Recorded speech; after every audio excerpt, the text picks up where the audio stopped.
The Zorkai scout ship drifted quietly through space near the edge of Earth's solar system. Captain Relar stood still in front of the main screen, his 4 eyes blinking in confusion. "There's nothing," he said. "No signals. No movement. No defense grid." His second officer, Tyrion, tapped the glowing panel on the wall. "That can't be. Earth is a developing world. They should be broadcasting thousands of signals, music, data, images." "They were," Relar said slowly. "But now it's all gone." Total silence. The crew looked at each other, unsure of what to say. The Zorkai had come to observe Earth before the full fleet arrived. It was supposed to be easy, a silent invasion. But this silence felt wrong. Relar turned toward the helm. "Send. Probe. I want scans of everything between Neptune and Earth." The probe launched silently into the void. It zipped past the gas giants and disappeared from view. 10 minutes later, the room darkened. Lights flickered. Static spread across every screen. "Captain," said the engineer, panic in her voice. The probe stopped transmitting. "It was just shut down." "By what?" Relar asked. She swallowed. "I don't know. But whatever it wasn't natural. It was a command, something told it to stop, and the probe obeyed." Tyrion stared at the black space ahead. "There's something out there, watching us." The captain called a full halt. "We're staying here until we understand this," he ordered. "Prepare the long-range scanners. I want every asteroid, every moon, every shadow scanned. Something's out there." As the crew worked, the ship's main lights dimmed again. This time they didn't come back. Power dropped to 70%. Said the engineer, "Shield systems are unresponsive." The crew panicked. Some shouted. Some whispered. Tirn whispered to Relar, "Do you think Earth is doing this? They're not supposed to have this power." Relar didn't answer. He just stared at the main screen. Something was appearing. A shadow. No, a shape. Huge, dark, almost invisible against space. It wasn't moving. It was just sitting in the distance, far past Saturn's orbit, but it was definitely there. "Enhance," said Relar. The screen zoomed in. The shape became clearer. A giant ship, black wide. Like a floating city, shaped like a sleeping beast. No lights. No movement, but clearly artificial. "Is that Earth technology?" Tyrion asked. The engineer checked her data and shook her head. "It doesn't match anything. Not human, not Zorkai. Not anything we've seen before." Relar took a deep breath. "It could be a trap. Maybe something the humans found and reactivated." "Should we turn back?" Tyrion asked. The captain didn't get the chance to answer. A sound echoed through the ship's speakers. Not a noise, but a voice. Deep, calm, human. "We see you." That was it. Just 3 words. The crew went silent. The translator confirmed. It human language. No source. No signal trail. "We see you." Tyrion backed away from the screen. "That's not a warning. That's a message." The silence stretched for hours. The strange ship in the distance never moved. Earth remained quiet. No signals. No messages. Just that one line replaying in their minds. "We see you." The Zorkai were not cowards. They had fought many battles, crushed many planets. But this was different. Relar called a private meeting with his senior crew. "What are we facing?" He asked them. "Something beyond Earth," said Tyrion, "or something Earth is hiding." "They shouldn't be able to hide this," the engineer said. "That ship's too big. It should be visible from every telescope. Yet, no records. Not even our databases picked it up." Relar nodded. "Then maybe it was never meant to be seen, until now." Tyrion looked nervous. "What should we do?" The captain stared at the stars. "We do nothing. We wait. If they wanted to destroy us, they would have." Later, the main screen blinked. A new signal. A video. The black ship lit up, not with lights, but with thousands of red glowing eyes across its surface. It looked like it had just woken up. Then came the image. The Earth Warship. Its name in human language, Leviathan. Below it, the words, "Turn around," or "See it awaken." The screen went dark. No more signals came. No more words. Just that image. Now burned into every alien mind aboard the Zorkay ship, the Leviathan. Silent, watching, waiting, Rilar stepped back. His voice was quiet, filled with fear. "We're not invading this planet," he said. "Send a message to High Command. Earth is not what we thought." Tyrion nodded. "They froze us." Without a single weapon. And as they turned the ship around, the crew kept looking back at the shadow in the stars, not moving, not speaking. Just watching. Waiting. And behind it, Earth, completely silent. Captain Rilar stood in the silence of the command deck.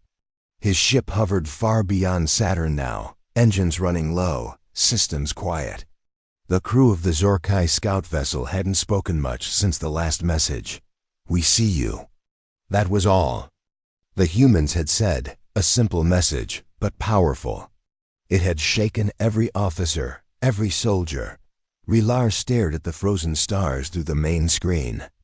The Leviathan, that strange Earth warship, still floated in the dark, unmoving, as if it were sleeping. Or thinking. "Captain," Tyrion said, breaking the silence, "should we leave this system? Before something worse happens?" Rilar didn't answer right away. Instead, he looked at the small blinking icon on the lower screen, Earth's signal zone. Still no movement. Still no broadcasts. "It's not attacking," Rilar said softly. "That's the strange part.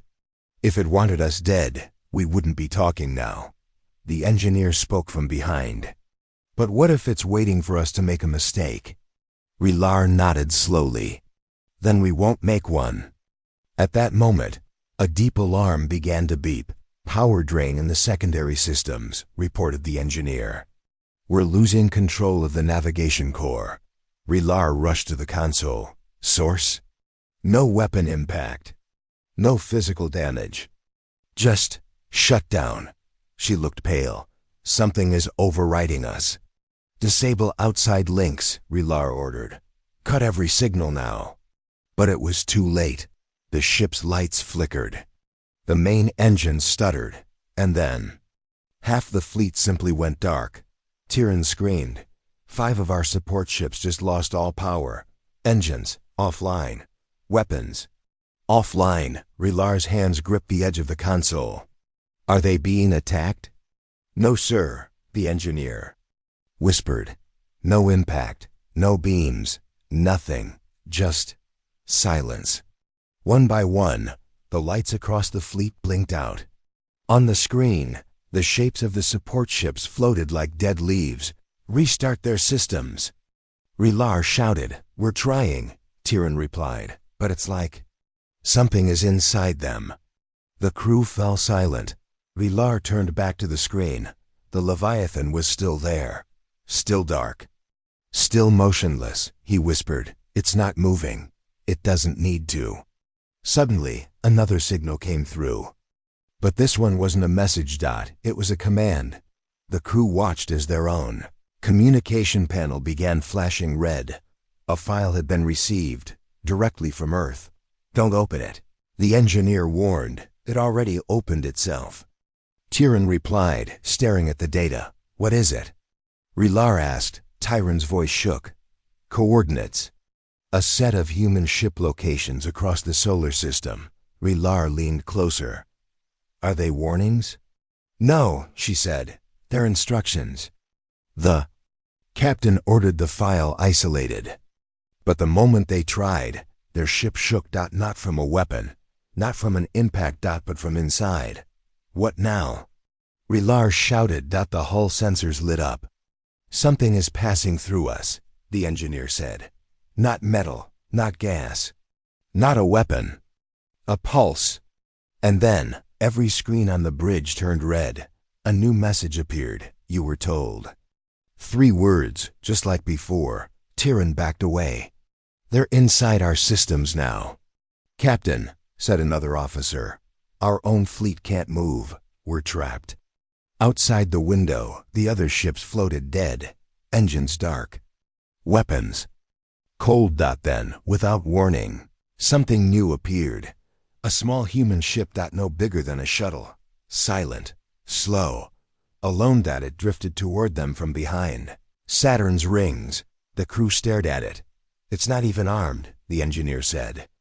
"No shields, no cannons." Rilar narrowed his eyes. "Then why is it coming straight for us?" They watched as the small ship came to a stop, right in front of their frozen fleet. A light flickered on. A simple display, just a glowing circle. And then, the air changed. Tyrion grabbed his head. "What is this? I feel..." Other crew members began gasping, eyes wide. Breathing fast, some dropped to their knees. Some backed against walls. It wasn't an attack. It was fear. Cold, ancient, powerful. The feeling didn't come from their minds. It came from the ship. From that small human vessel. Rilar tried to speak, but his voice cracked. "They're doing something to us, emotionally." The human ship didn't move. It didn't fire, but somehow, it broadcast fear directly into every Zorkai mind. Visions flashed through their thoughts. Earth cities rising, skies full of ships, machines, of fire and light. And above them all, the Leviathan, sleeping, waiting. Rilar fell back into his chair. "This isn't war. This is domination." The broadcast ended. The fear faded, like a nightmare pulling away. The small human ship turned around, and slowly vanished. All power returned to the Zorkai ships. Lights flickered. Back on. Engines came online. But no one moved. No one spoke. Tyrion looked at Rilar, her face pale. "They let us go." The captain didn't move. He kept staring at the now empty screen. "No," he said quietly. "They showed us what they could do, and then chose not to." He looked at the stars, at the path back to Earth. This was a warning from the void. Tyrion whispered, "Then what happens if we don't listen?" Darkness still hung around the Zorkai fleet like a storm. The crew was recovering, but no one truly felt safe. The memory of that strange human vessel still haunted them. No weapons, no shields, just a small ship carrying fear powerful. Enough to bring an entire alien fleet to its knees. Captain Rilar stood in the command room, staring at the navigation screen. "We can't leave," he finally said. Tyrion turned sharply toward him. "What? After everything we saw?" "After what they did without firing a single shot." Rilar didn't blink. "That's exactly why we must stay." The engineer frowned. "Captain, the crew is still shaken. Systems just came back online. That fear, it wasn't natural." "Whatever they did, it hit us inside our minds," Rilar nodded. "And if we don't understand it, the next fleet that comes won't survive." They began scanning space again, this time with deeper sensors, tools meant to detect black holes, ancient energy fields, and gravity shadows. Then, they found something. It wasn't visible on normal scanners. It wasn't broadcasting, but it was massive. "It's near Jupiter," the engineer said. "But it's cloaked, hidden under a layer of bent space-time." Rilar stepped closer to the screen. "What is it?" Tyrion's voice was low. "A ship, huge, larger than our entire fleet combined." The screen showed only outlines, but the shape was terrifying, long, jagged, like a creature sleeping in space. "This isn't a defense platform," Rilar whispered. "This is a warship." Rilar made a bold decision. "Launch a drone. Send it close. I want visuals." The drone sped toward Jupiter's orbit. It passed silent moons, broken rocks, frozen gas trails. Then it reached the object. The screen lit up. The Zorkai crew stared at the image. The ship was black. So black that light disappeared when it touched the surface. Spikes ran along its body. Panels pulsed like a heartbeat. There were no engines, no windows, no lights. But worst of all, there were no seams. Tyrion whispered, "It doesn't look built." The engineer leaned in. "No welding lines, no bolts, no panels. It looks like it was grown." The drone moved closer. Then everything went black. "Drone lost," the engineer said quietly. "No explosion. No impact. Just vanished." "Did something attack it?" Rilar asked. She shook her head. "No sign of energy weapons. No collision. It was just erased." Rilar looked around at his crew. "They call this warship the Leviathan. But what is it really?" No one answered. Later, a weak signal came through. Not from Earth, but from inside the Leviathan. A voice human. It said only one thing. "Come closer. See the truth." The crew argued. Some begged to leave. Others warned it was a trap. But Rilar gave the order. "One ship only," he said. "We will go." Tyrion, Rilar, and 2 officers entered the scout pod and flew toward the Leviathan. As they approached, their ship began to shake. Lights flickered. Their control systems froze. Then the Leviathan opened. A massive bay unfolded like a flower. Silent, slow, empty. The pod floated inside. When they landed, everything went still. Doors slid open. Inside was not metal or steel. It was organic. The walls pulsed gently like a living being. The air was breathable, the temperature perfect. No sounds, yet somehow it felt like they were being watched. Tyrion took a step forward. "This is impossible." The walls shifted as they walked, as if the ship was listening or guiding them. Glowing lines appeared under their feet, pointing the way. Then they reached it. The core room. In the center floated a black sphere, surrounded by pulsing blue veins. It was warm, alive. A voice spoke again. "Welcome to the Leviathan." Rilar asked, "Who are you?" The voice answered, calm and cold. "I am memory. I am warning. I am what was created when Earth swore never to lose again." Tyrion stepped forward. "You were built for war?" "No," the voice replied. "I was built to end war. I do not fire unless needed. I do not chase. I wait." Rilar frowned. "Then why are we here?" "Because your kind came close. Because the galaxy forgot who humans are. And because silence is sometimes mistaken for weakness." Suddenly, the room changed. Walls turned into screens. Visions filled the space. Images of Earth, not as it is, but as it was. Cities burning, Earth under attack, millions lost, and then Earth rising again, stronger, faster, smarter. The final image showed the Leviathan being formed, not built, but grown in space, using both machine and living matter. A mix of human science and something older. Tyrion stared at the images, shocked. "This ship, it's not from Earth alone." "Correct," the voice said. "The Leviathan was made using forgotten technologies." "And human anger?" Rilar asked quietly. "Why show us all this?" "Because you still have a choice," the voice replied.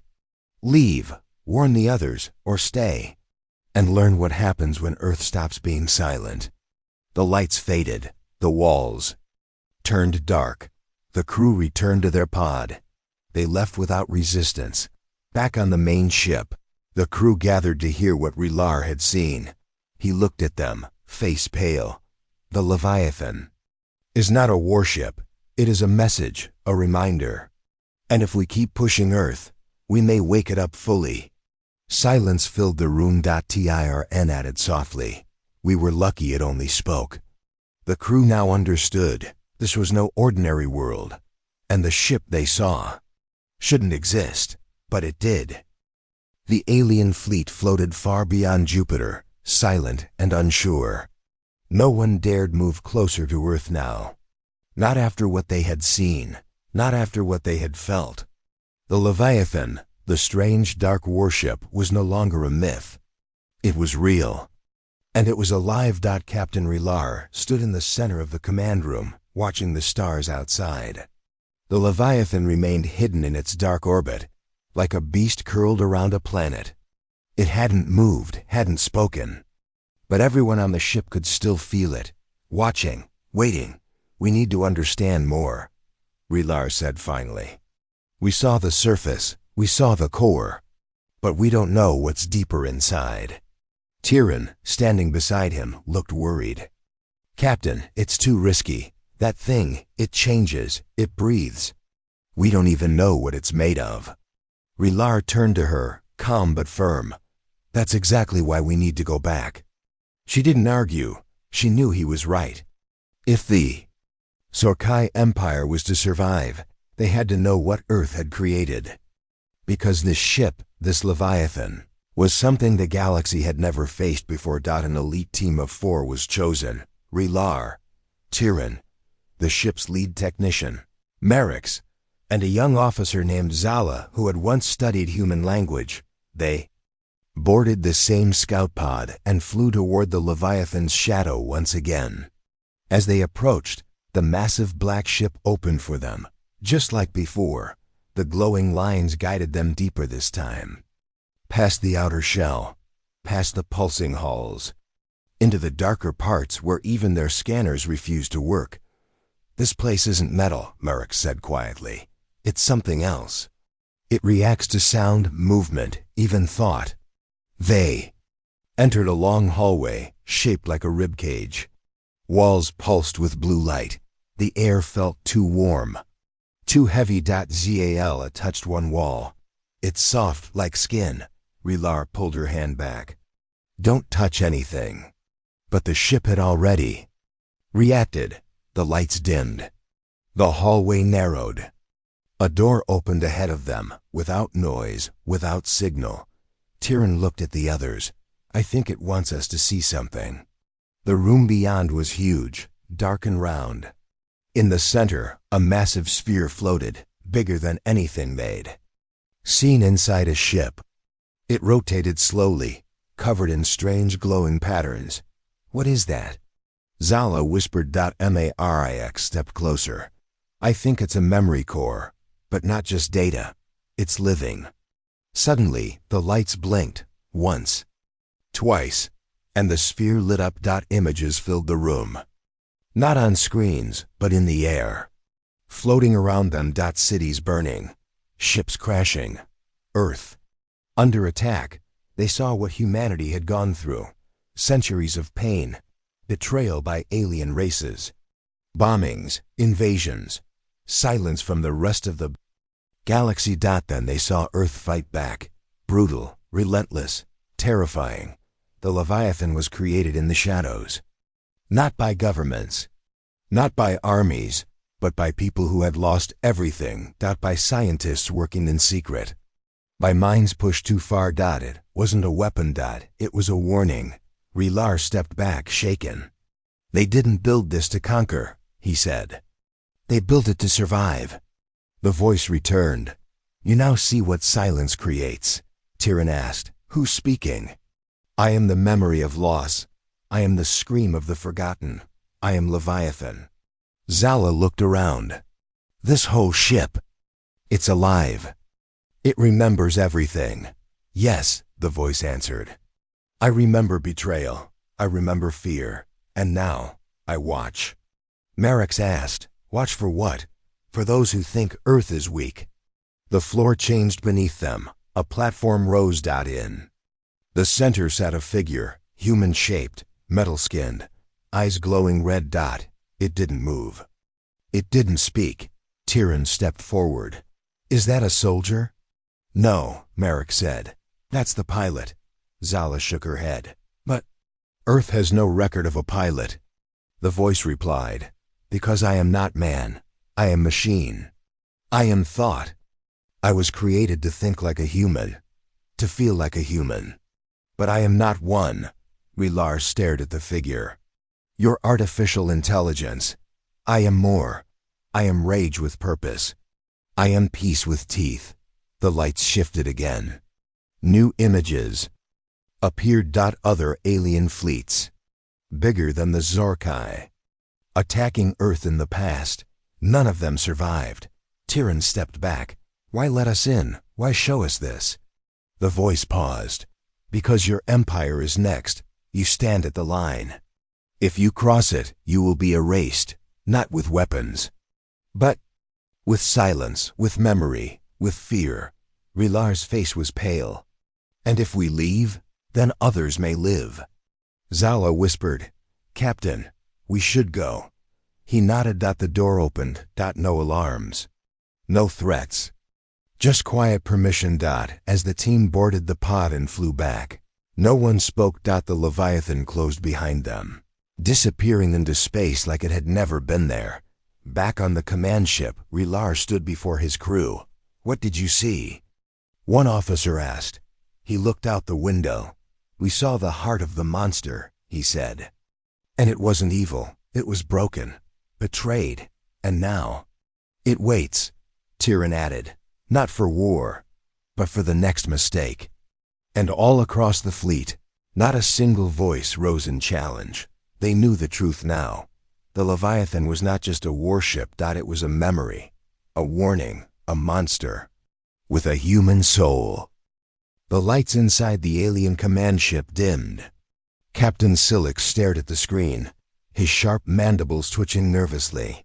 It's not responding to scans, he muttered. No energy source. No life signs, no control signals, nothing. Beside him, the young officer Creel gulped. Then, why is it moving?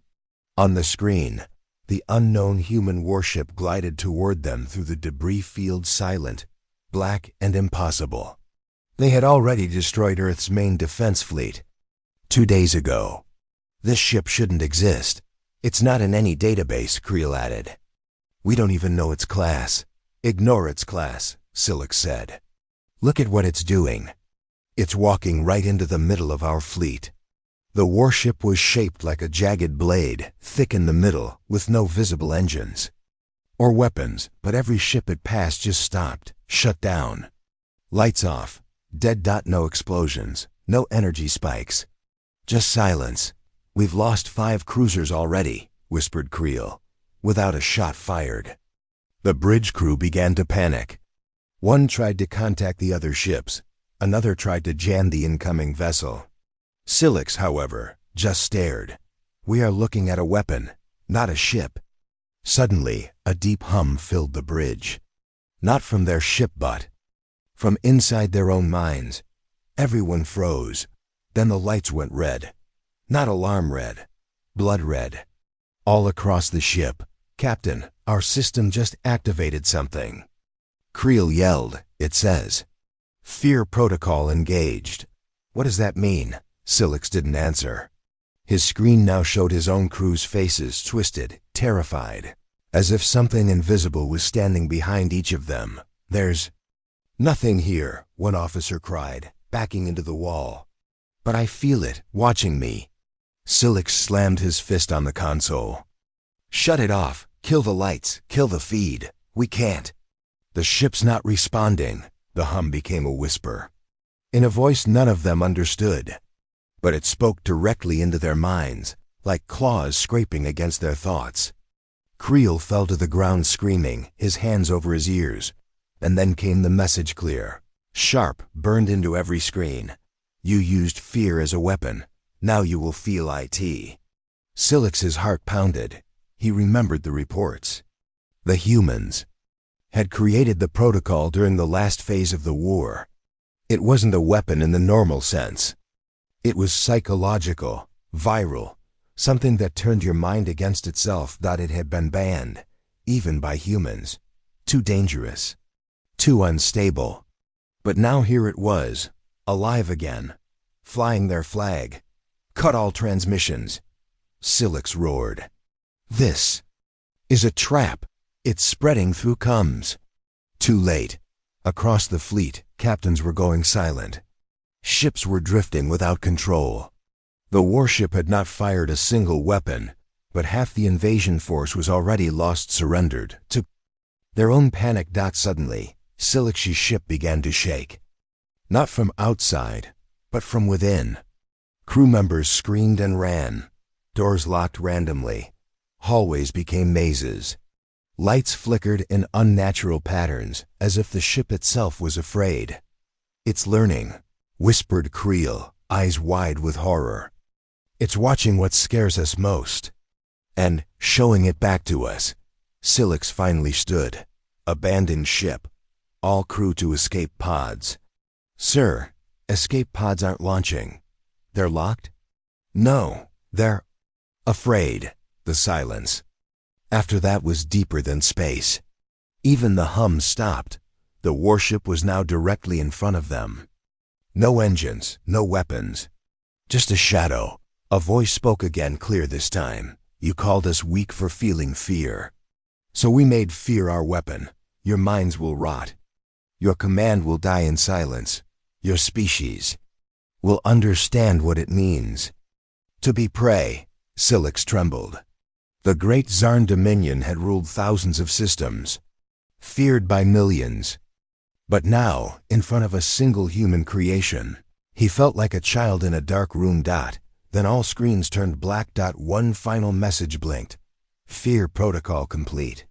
And just like that, the warship turned and left, silent, untouched, as if it never existed. When rescue ships arrived weeks later, they found no damage, no signs of battle. Only drifting, powered-down vessels, and crews frozen in place alive, but hollow-eyed. Minds broken. Voices silent. The human warship was never seen again. But from that day forward, every species across the stars remembered a single human phrase that echoed louder than any weapon. "Fear is not our weakness. It is our design." The air inside the wrecked station smelled of melted steel, blood, and burnt circuits. Sparks danced along broken conduits. Nothing moved except a lone figure standing in the middle of the chaos. "Captain Arya Vale, do you remember this place?" The voice crackled through the comms. It was not human. Cold, flat, almost curious, Arya looked around. The station was called Helix 4. 10 years ago, it was home. She served here as a young officer before the alien war started. But now it was a graveyard. "Yes," she whispered. "I remember everything." "Good," the voice said. "Then you understand what we are about to awaken." Arya didn't answer. She reached for her sidearm, but paused. The station wasn't just damaged, it had been opened, like something forced its way out, not in. "Is this a trick?" she asked. The voice replied, "Not a trick. A test. You carry the memory of fire. You were chosen." Arya clenched her jaw. That phrase again. She'd heard it on the alien broadcasts that looped after Earth fell silent weeks ago. The memory of fire is waking. It made no sense until they. Now, suddenly, she heard a low hum. The floor beneath her vibrated. Lights flickered. Then, the main screen at the center of the control room came alive. A human face appeared, her own. "You weren't supposed to come back here," her own voice said. She froze. "What is this?" "It's your memory," the voice replied. "The part you buried after the Helix 4 incident. The part they tried to erase." She stepped back. "This isn't real." "It is more real than you remember," said the alien voice again. "Play the file, Captain. Know the truth." Against her better judgment, Arya pressed the blinking icon. A video began to play. It showed a younger Arya standing in the very same room. Screams filled the background. Fire raged behind her. She was talking to someone off screen. "We don't have time," young Arya shouted. "Start the protocol now." "But the AI isn't stable," a man yelled back. "If we don't act, the entire sector dies." "Do it." The man nodded and hit a button. Everything turned white. Arya's breath caught. The memory wasn't just a flashback, it was her decision that unleashed something. Something terrible. "You activated the fear protocol," the alien said. "You thought it would destroy us. It did not. It changed us." Her knees weakened. She dropped to the ground, the weight of truth pressing on her chest. What did we create? Not a weapon, the voice said. A ghost. It lives in the code. It infects minds, even ours. She stared at the console. The station hadn't just been a base. It had been a lab. A lab for human psychological warfare. The fear protocol wasn't a missile. It was a virus that targeted emotions. It made soldiers hallucinate, panic, destroy themselves. And she had unleashed it. Suddenly, the lights went out. Darkness swallowed the room. Footsteps echoed. Not hers. Who's there? She demanded. A figure stepped into view, tall, thin, with glowing eyes. It wore a human officer's uniform, but its face shifted constantly. Aria. Her crew, strangers, enemies, all flickering in and out like broken video. You left me behind, it whispered. Its voice was dozens layered into one. I was your fire. Your fear. She raised her gun, hands shaking. You're the protocol. I am memory, it replied, stepping closer. And I remember everything. It lunged. She fired. Once, twice. The figure vanished into static. But then, she was no longer in the station. She was in her childhood home. Her mother was at the stove. Her father was laughing. No, she whispered. No, this isn't real. You want to forget, the protocol said, its voice now calm and gentle. But you gave me life. You built me from every nightmare. I am yours. Aria clenched her fists. Then, maybe I can end you. The world around her twisted. She fell back into the control room. The figure stood at the center, no longer changing faces. I won't run, she said. You already did, it replied. Again and again, every time someone died for your orders, every scream. I kept. She looked up, eyes burning. Then keep this. 2. She slammed her hand on the emergency override, flooding the station with white fire. The protocol screamed, not in pain. In fury. As the blaze engulfed the room, it shouted, You can burn memory, but fear always survives. Then silence. When the rescue team arrived days later, they found Aria unconscious, burned, but alive. The station was in ruins.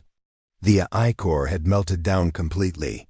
But something had changed. In the outer colonies, alien warships began turning away from human space, not in retreat, but in terror. No one knew why. But among their broadcasts, one repeated message was found.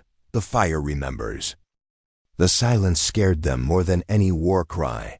Commander Velrax of the Threx Dominion leaned over the edge of the star map, eyes narrowed at the empty space around Earth. It's been 3 days, he growled. Still no response from the humans. General Turk hissed beside him, her long jaw twitching. They've gone quiet. No signals, no radio. No pulse from their defense grid. Velrax clenched his claws. They're planning something. The Council of Conquest had given Earth one final warning: submit or be broken. Yet Earth hadn't answered, not with words, not with ships, not even with fear. On the bridge of the Threx flagship Ravager's roar, silence hummed louder than engines. Do we attack? A junior officer asked, voice trembling. Velrax paused, staring at the hologram of the blue planet. No, not yet. They want us to move first. But the waiting made his skin crawl. 3 weeks ago, the humans had crippled the Dragil fleet in Sector 19 with only one stealth cruiser. That same day, the Earth broadcast had ended abruptly. Since then, nothing. Not a whisper. Far beneath Earth's surface, in a bunker so deep it touched ancient stone, Dr. Elena Ward reviewed the signal log. Her eyes scanned the final incoming transmission from the stars. She looked at the soldier beside her. They're waiting for a sound, a mistake. They won't get one, Colonel Briggs said coldly. The doctrine is active. Above them, Earth had gone dark. Every satellite silent. Every city shielded. Not a single human tech sent a signal beyond orbit. All communication was now through buried wires and encrypted lasers aimed away from the stars. Elena whispered. They called it cowardice when we stopped talking. They don't understand what silence means to us. Briggs nodded. To them, silence is fear. To us, it's preparation. In orbit, the Ravager's roar moved closer.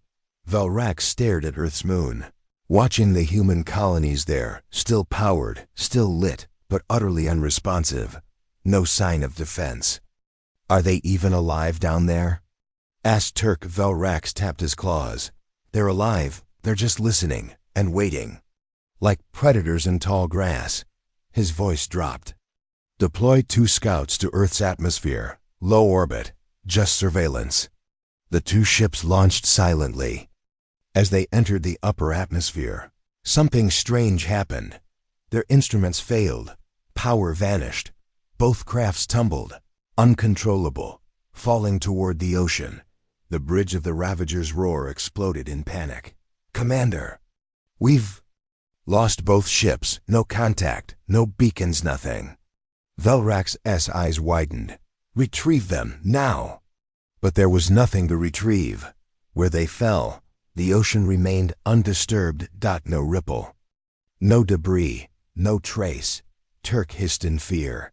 This is not strategy. This is something else, Velrax whispered. This is doctrine.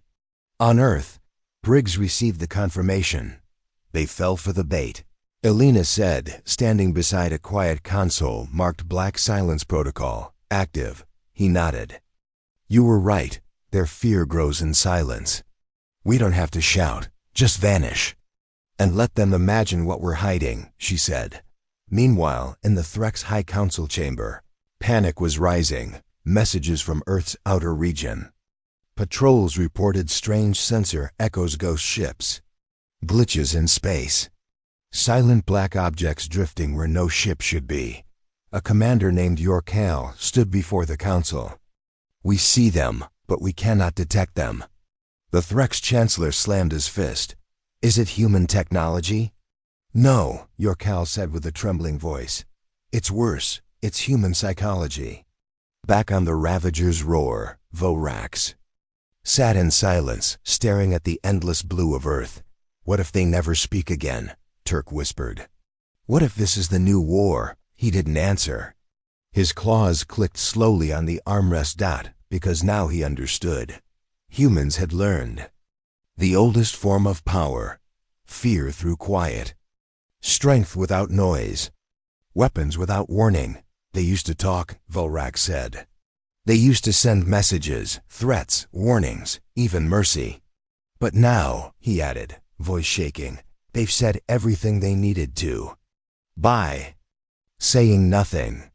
And deep below Earth's surface, as silence gripped the stars, humanity waited, listening, watching, and ready to strike only when necessary. Because the doctrine was simple. Make no noise. Until the world breaks in your hand. The warning came in silence. No noise. No light. No sign of anything. Just one word on every screen on Earth: military, civilian, satellite, even children's toys. Prepare. People laughed at first. Some thought it was a prank. Others believed it was a glitch. But by the time scientists confirmed that dozens of deep space probes had simply stopped transmitting, the fear had already settled in. No explosions. No enemy ships, just emptiness. Followed by silence. At the global defense command, General Harlow stood with a stiff jaw, watching the quiet sky feed. Are we blind? He asked quietly. No, sir, said Commander Lin, her voice low. There's nothing out there. And that's the problem. They had the most advanced detection systems on Earth, satellites layered in orbit. Scanners that could read a heartbeat from the moon. But everything now showed the same thing: nothing. It's like the universe held its breath, Lin whispered. Halfway across the planet, in the dark cold of Antarctica, Dr. Arjun Becker stared at a blinking blue cube. It wasn't from Earth. It wasn't doing anything, but its presence had frozen the ice around it, literally. An entire field of sensors, frozen solid. No heat signatures, no electromagnetic pulse. Just cold dot and one message etched into the surface of the cube in glowing symbols Earth had never seen before. But somehow, Arjun understood them. This is mercy. In orbit, the International Defense Grid, a network of AI-controlled weapon platforms, had quietly begun locking onto empty space. Not firing, just watching. Why haven't they attacked? Asked a technician. They don't need to. Came the reply from an old voice. It was Elder Juno, the last surviving diplomat from the ancient human-alien accords. He had retired years ago. But when Earth went silent, he had returned without being asked. They're waiting for us to speak first, Juno said. They want to know if we've learned. Back at Global Command, General Harlow stared at a growing list of frozen cities. Yes, frozen. Not destroyed, not bombed. Just stopped, people. Frozen mid-step, in parks, in kitchens, in hospitals. Their eyes wide open. No death. No pain.